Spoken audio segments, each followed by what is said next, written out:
Hello and welcome back to the channel. So, episode 6 of What If Killmonger is officially out, and I feel as though it answers a lot of the questions that were left lingering after the end of the Black Panther movie.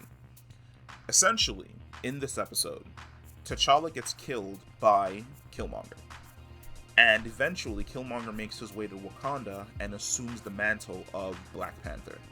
However, upon assuming the mantle of Black Panther, something interesting happened, and to me it was more or less the most interesting conversation that kind of shed a lot of light not only on the Black Panther movie, but also on the Black Panther Wakanda Forever movie that we're going to be getting next year, which is, where did Killmonger go when he died?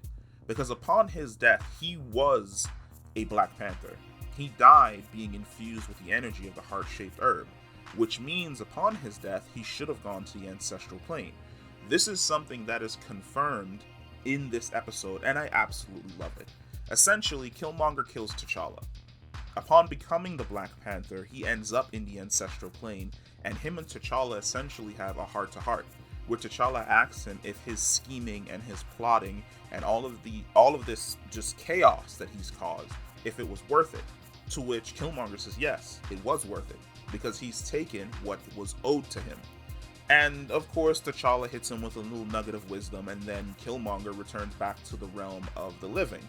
But there's one thing that I found extremely interesting that T'Challa told him, which is justice will be done either on your plane, which is the mortal realm, or on ours, which is the astral plane, which answered one of the questions that I had a long time ago, which is, in the MCU, when Killmonger died, did he end up in the astral plane?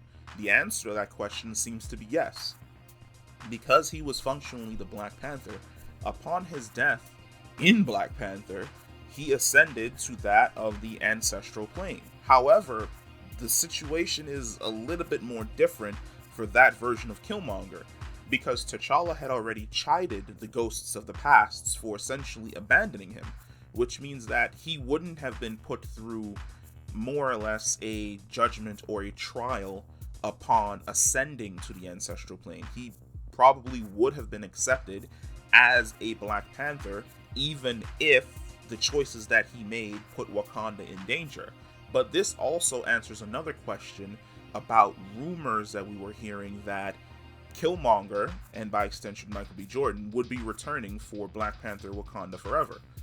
In this episode, it clearly shows that if Shuri was to take the heart-shaped herb and she was to go to the ancestral plane where the Black Panthers reside, that it is possible that she would run into Killmonger there. And it's going to be really interesting how they choose to handle this, because we've already seen snippets that T'Challa's character is dead. Functionally dead in the MCU, he passed away, which would mean that when Shuri becomes Black Panther and she goes to the ancestral plane, she has a chance to not only meet her brother in Panther form, but also meet Killmonger, which would ask the question of whether or not Killmonger would more or less become her spiritual guide in the absence of T'Challa.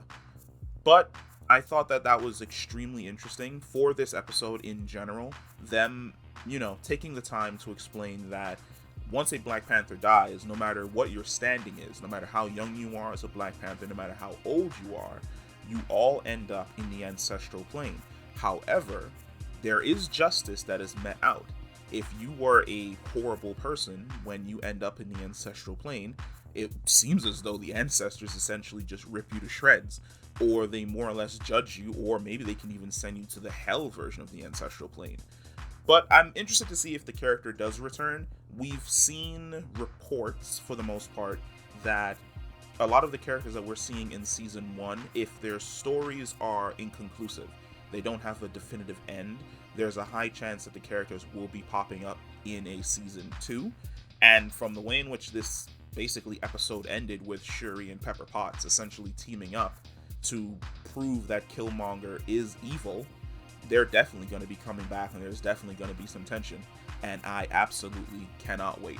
But if you made it to the end of the video, please like this video and subscribe to the channel. I love reading your comments and your theories down there in the comment section, and I'll catch you in the next one. Peace.